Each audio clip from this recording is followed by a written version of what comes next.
Hello दोस्तों, कैसे हैं आप लोग। उम्मीद करता हूं अच्छे होंगे।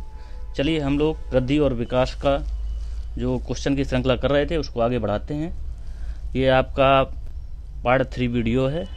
इसके पहले 2 वीडियो आ चुके हैं। चलिए इसका क्वेश्चन नंबर पहला, भूख, प्यास और काम और मान सम्मान निम्नलिखित में से किस प्रकार की समझ में परिगणित की जा सकती है।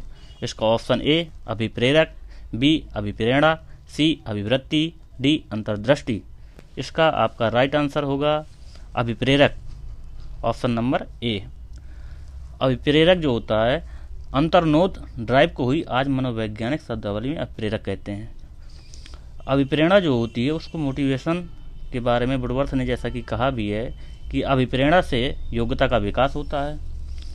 इसका अभिप्रेरणा का जो सिद्धांत दिया है वो आपका हल ने दिया है। और उन्होंने अभिप्रेरणा के 4 अन्य सिद्धांत भी हैं, जैसे अंतर्नोद, प्रणोद, चालक का सिद्धांत, आवश्यकता अवकलन का सिद्धांत, पुनर्बलन सबलीकरण का सिद्धांत, प्रोत्साहन उद्दीपक सिद्धांत। इनके अलावा अभिप्रेरणा के 4 स्रोत भी बताए गए हैं, या स्रोत कह दें या तत्व कह दें या सोर्स कह दें। जैसा कि बताया गया है कि आवश्यकता, अंतर्नोद, प्रणोद, चालक, प्रोत्साहन या उद्दीपक, सबलीकरण या पुनर्बलन। जैसे आप लोग जानते होंगे कि आवश्यकता, जैसे हम लोगों की आवश्यकता है टीचर बनना। अंतर्नोद, प्रणोद या चालक जो है, जैसे केबीएस या सुपरटेट का एग्ज़ाम होना। प्रोत्साहन जो है नौकरी मिलना है। और जबकि सबलीकरण का मतलब होता है बार बार दोहराना। तो आवश्यकता हमेशा एक तनाव को जन्म देती है, जिसे हम चालक, अंतर्नोद या प्रणोद कह सकते हैं। कोई भी वस्तु जिससे आवश्यकता की पूर्ति होगी उसे प्रोत्साहन उद्दीपक कहेंगे, जबकि इसी प्रक्रिया को दोहराते रहना ही सबलीकरण है। चलिए नेक्स्ट क्वेश्चन है दूसरा।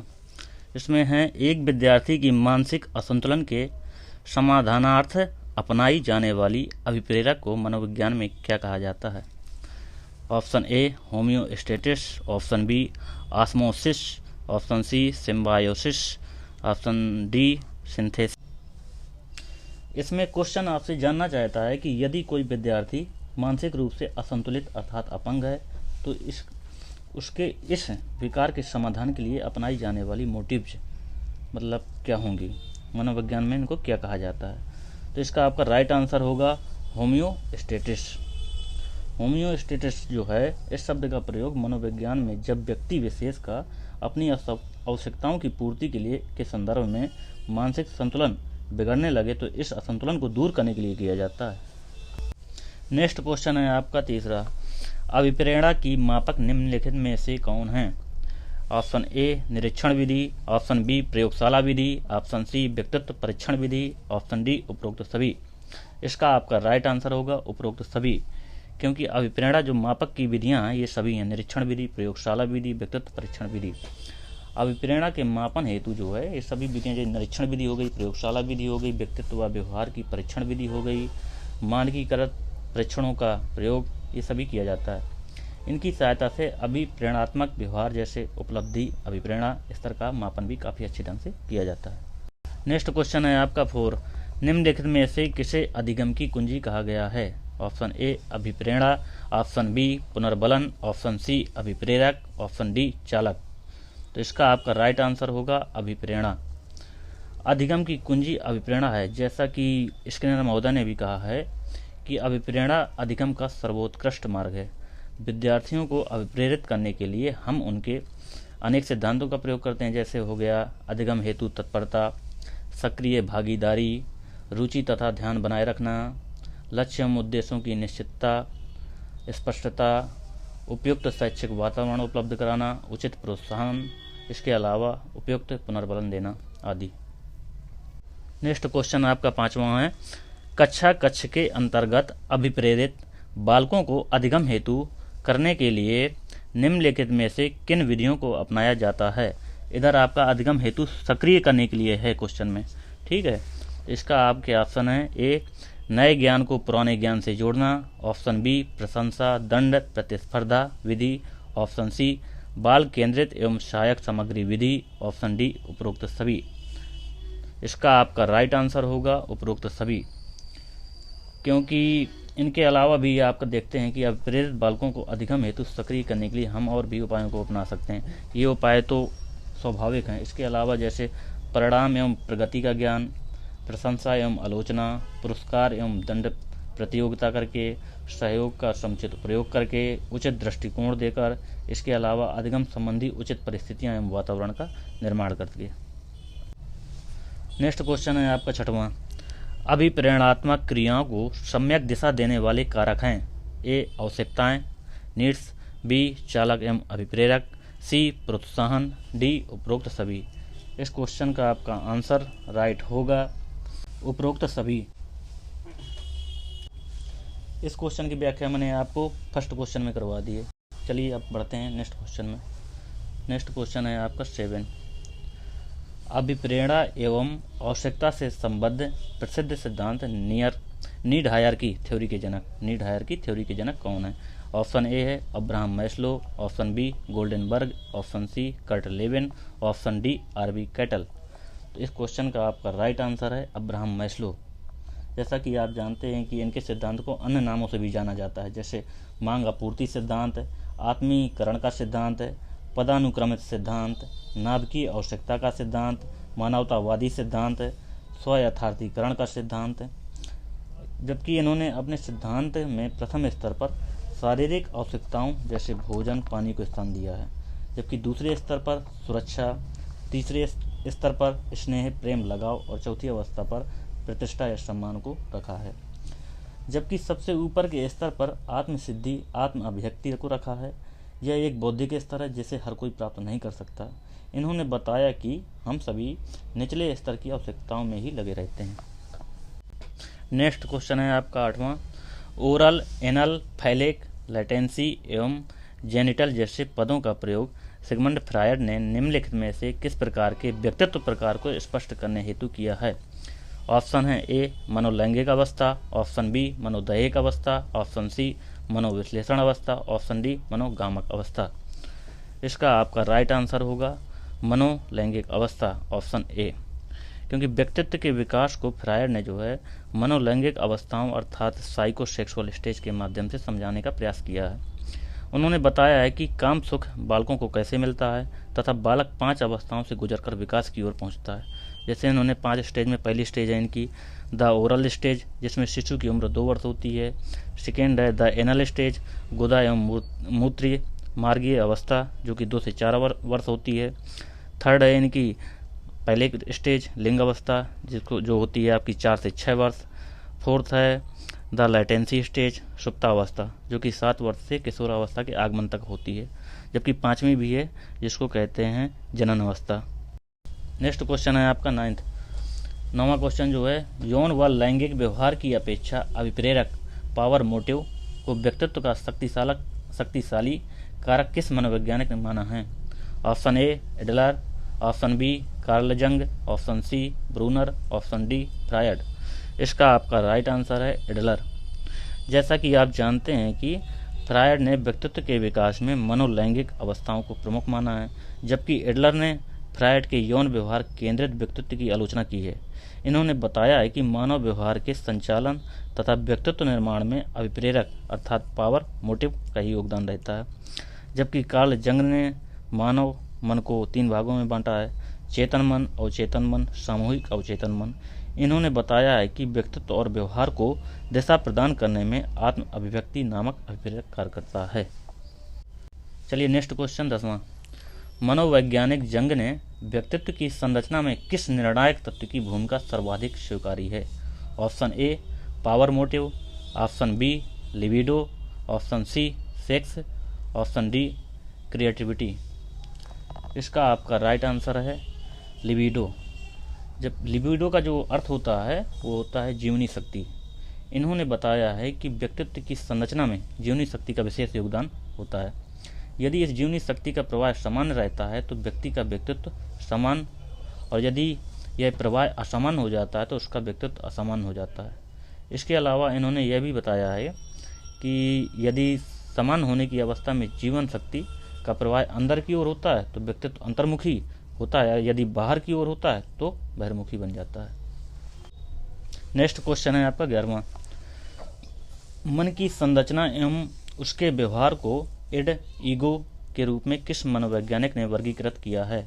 Option A Sigmund Freud, option B Carl Jung, option C Alfred Adler, option D Charles Darwin. Ego, option D आपका चार्ल्स डार्विन ही है, ईगो और सुपर ईगो नहीं, ये रॉन्ग हो गया। तो ऑप्शन डी है Charles Darwin.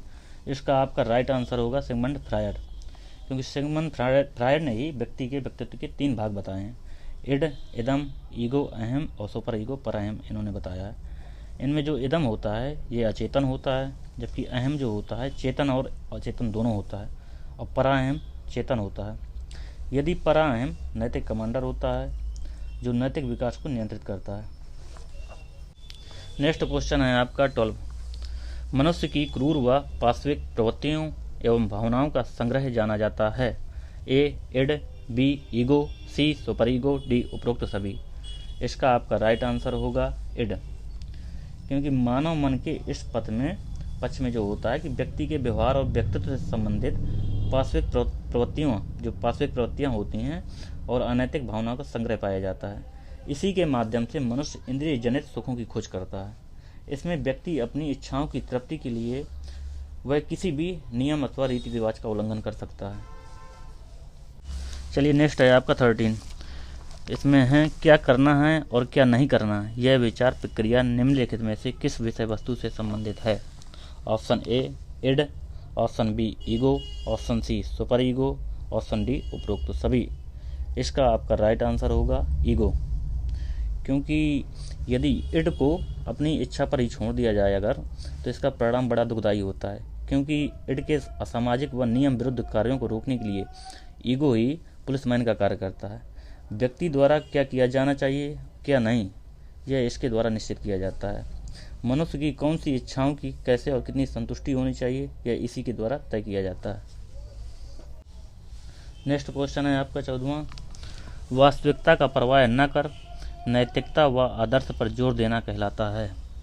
Option A id, option B ego, option C super ego, option D उपरोक्त सभी। तो इसका आपका राइट आंसर है सुपर ईगो, क्योंकि जो सुपर ईगो होता है यह व्यक्तित्व के आदर्श और नैतिक स्वरूप का प्रतिनिधित्व करता है। इसके द्वारा ही वास्तविकता की परवाह न कर आदर्शों पर जोर दिया जाता है। सुख और आनंद की प्राप्ति के स्थान पर नैतिक और आदर्श मूल्यों की प्राप्ति ही इसका उद्देश्य होता है। क्या अच्छा है और क्या बुरा है यह अवस्था, क्या पुण्य है क्या पाप है, इन सबका सामाजिक मान्यताओं के आधार पर व्यक्तित्व के इसी पक्ष द्वारा निर्णय किया जाता है, इसलिए सुपर ईगो। नेक्स्ट क्वेश्चन 15वां। नवीन विषय वस्तु की खोज व अन्वेषण का गुण कहलाता है। ऑप्शन ए सृजनात्मकता, ऑप्शन बी विवेक बुद्धि, ऑप्शन सी साम्यावस्था, ऑप्शन डी सहनशीलता। तो इसका आपका राइट आंसर होगा सृजनात्मकता, क्रिएटिविटी ए। क्रिएटिविटी होता है आपका जो किसी नवीन विचार या वस्तु का सृजन करना, उसकी खोज करना या उसका उत्पादन करना। इसके अंतर्गत जो होता है व्यक्ति की वह योग्यता शामिल रहती है जिसके द्वारा वह पूर्व ज्ञान का पुनर्गठन करता है। जबकि सृजनात्मकता क्या होती है कि सार्वभौमिक होती है, यह प्रकृति प्रदत्त नहीं होती, न होने के साथ साथ प्रशिक्षण द्वारा भी। 16 क्वेश्चन है आपका। सृजनात्मक प्रक्रिया के प्रमुख चरण के संबंध में निम्नलिखित में से कौन सा आरोही क्रम सत्य है। ऑप्शन ए तैयारी, इनक्यूबेशन, बोध, परीक्षण, बी इनक्यूबेशन, बोध, परीक्षण, तैयारी, सी बोध, परीक्षण, तैयारी, इनक्यूबेशन, डी है आपका परीक्षण, बोध, इनक्यूबेशन, तैयारी। इसका आपका राइट आंसर होगा पहला ए तैयारी, इनक्यूबेशन, बोध, परीक्षण। चलिए नेक्स्ट क्वेश्चन देखते हैं 17वां। टॉरेंस, बकरमेहंदी और पासी जैसे वैज्ञानिकों के नाम निम्नलिखित में से किस परीक्षण से संबद्ध है। ऑप्शन ए है आपका बुद्धि परीक्षण, ऑप्शन बी अभिवृत्ति परीक्षण, ऑप्शन सी सृजनात्मक परीक्षण, ऑप्शन डी व्यक्तित्व परीक्षण।